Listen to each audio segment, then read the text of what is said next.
Listen, you know who may care about the fact that you once stole an MBTA bus? Who's that? That is the governor of the Commonwealth of Massachusetts. Oh, love him. Who joins us right now, Governor Charlie Baker. Good morning, Governor. Good morning, guys. How are you? Good morning. Good morning, Governor. Hey, Lenny, Yes, sir. we have to talk about this bus. No, Governor, it was many years before I met you. I got to tell you what, if I was It's a long time ago, and I know it's a long time ago, and you didn't inhale. I get it. no, I inhaled, Governor. But I tell you what, that bus ran on time, and a lot of people were happy. Hey, do you guys know Barbara Lynch, the world-renowned chef? Yes. Do I ever? Yes. Oh my Yes. God, Summer Night yes. Park, you know. Yes. So I recently read her autobiography, Yeah. and guess what? What? She stole an MBTA bus Wow. What?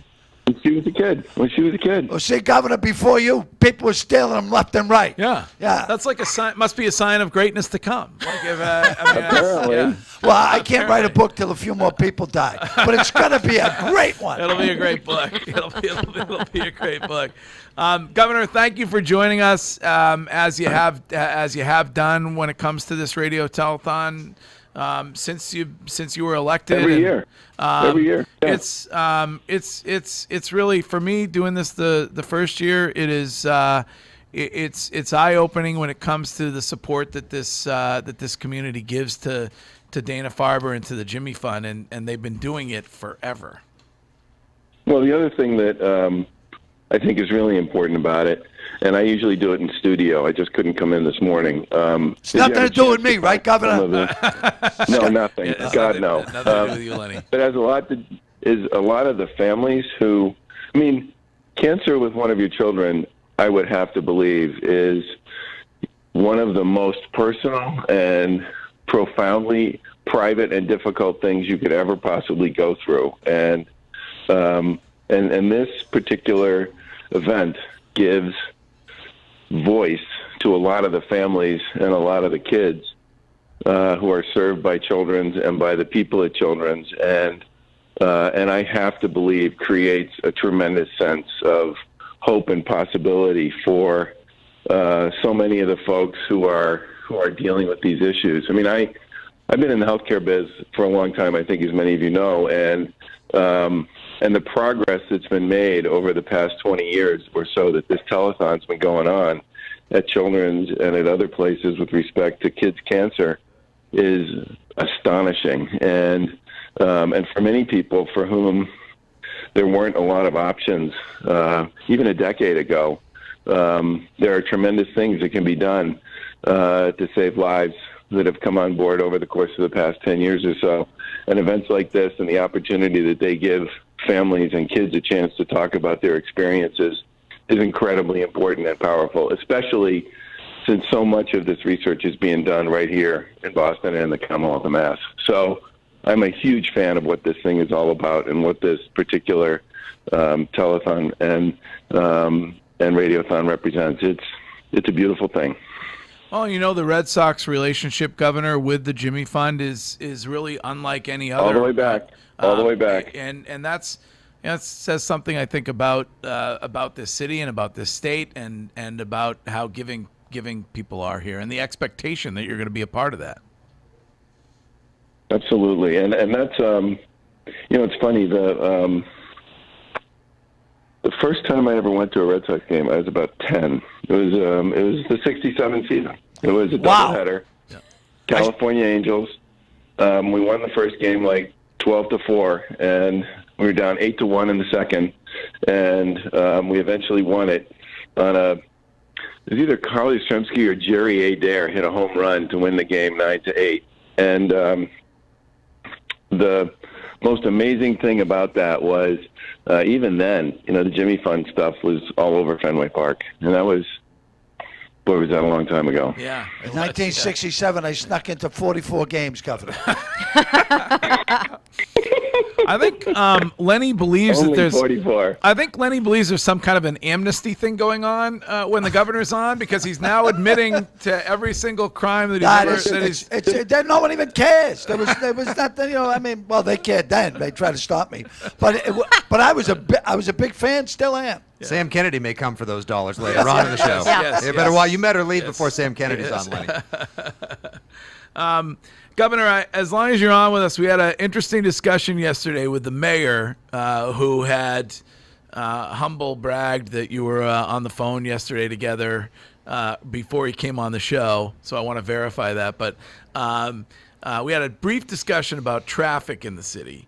I wanted to just kind of get your takeaway on the report that you got, and also discuss kind of this kind of surge pricing with regard to a specific lane, which we've spent a good amount of time on the show talking about. Can you give us a little bit on that?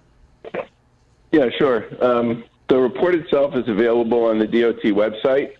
It's 186 pages long, which I'm just warning people on, but it's broken down into sections, and part of the reason it's long is because it's got a ton of data and information on traffic patterns and congestion issues on virtually every major state-owned road in the Commonwealth. The only downside to the report, I think it's probably the best piece of work anybody's done on this issue, is it only deals with state roads because those are the only ones we have data on. And some of the issues associated with what we can do around traffic and congestion require state and local collaboration and cooperation, which we're working on. But I think the major findings there are that we need to do more things to what I would describe as aggressively manage traffic during rush hours in the morning and in the evening, and that means things like coordinating signaling technology, which is a general rule we haven't been that good at and need to be better. Working with our colleagues in local government to make sure we put in designated bus lanes on some of the busier routes where we can do it and make it work. And then on the issue of what you referred to as surge pricing, there are several ways you can go about creating a pricing model for congested routes. But the one that I thought was the fairest was this idea of a managed lane, which is you create an additional traffic lane in each direction that people can either choose to go in or not. If they choose to go in, you pay to go in that lane. But buses go in that lane as well. Van pools go in that lane.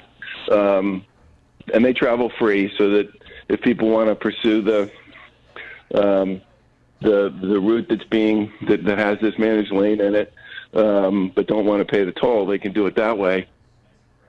But when we looked at all the different models, we rejected the idea of just raising tolls on our existing system because, frankly, it wouldn't make that much of a difference. And in many cases, the toll collection devices are in the wrong place. The second idea was you literally just build almost like a ring around Boston and just charge anybody who wants to come into the city. And when we looked at other places that had done that, it really didn't do much for congestion, which was the whole point of this was in the first place. It was just sort of a money grab.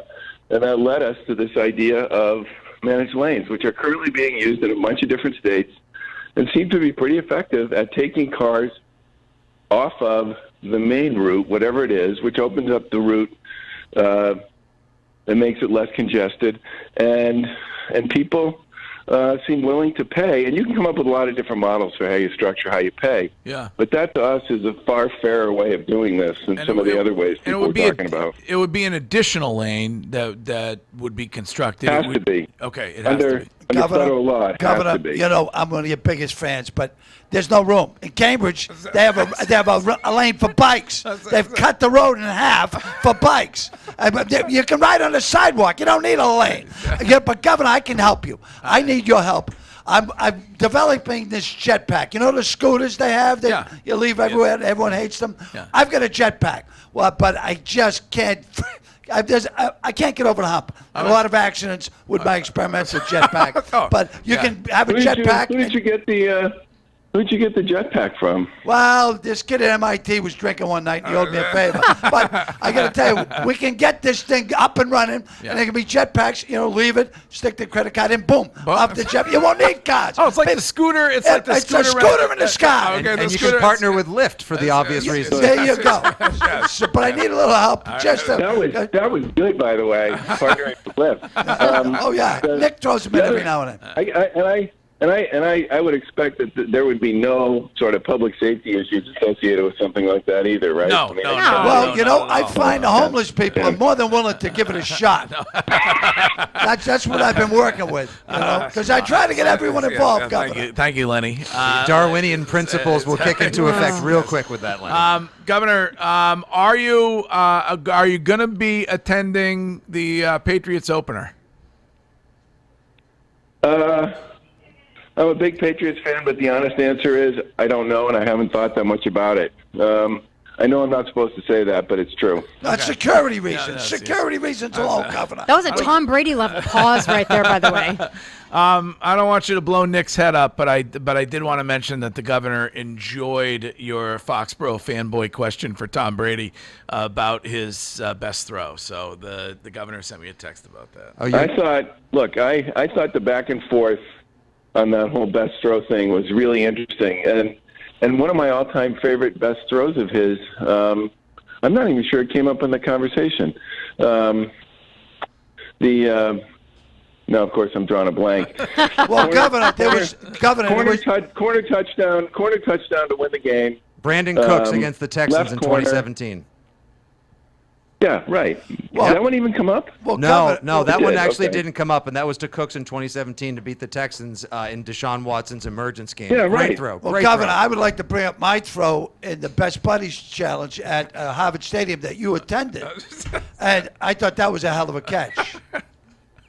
I fully expect that we'll be seeing that one on reruns for decades, Lenny. I sure hope so, Governor. Yes, NFL Films has a new NFL Bottom 100. It's going to be number 7. They're gonna bring back Steve Sable to narrate it. The ghost of it. All right, well, Governor, thank you for checking in this morning, and you made the tote boat. You made the tote board move, Governor. You're not like that Schechter guy. You made it Schefter. move. His name is Schefter. I don't care. He didn't talk about the Jimmy Fund once. Can we get a gubernatorial override on the Tom Brady deal? Can you just make it mandate that he has to stay with the Patriots, Governor? I feel like if there's anyone who can step in here, it's you. So just to put Tom Brady in perspective with regard to what he's all about and what I'm all about, there was some folks in the office yesterday, including a young woman from Russia. And she's walking, looking at some of the pictures and stuff.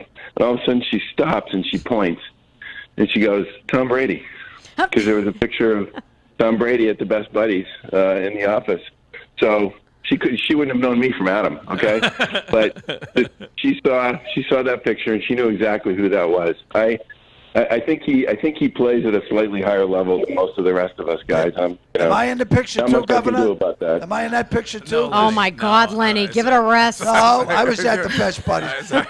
Well, she may know me from mail order brides. There's a lot of Russians. Maybe she does. Yes. All right, Governor. Before Lenny gets you in any further trouble, I'm gonna let you go. But thank you very much for your support when it comes to this event, and thanks for being a great governor. And thanks for being a great governor, and we'll see you next month when you. We'll see you guys soon, and thanks to everybody at WEI. Okay, you guys take care. All right, Take thanks, care, Governor. Thank you, Governor. There he is, Governor Charlie Baker.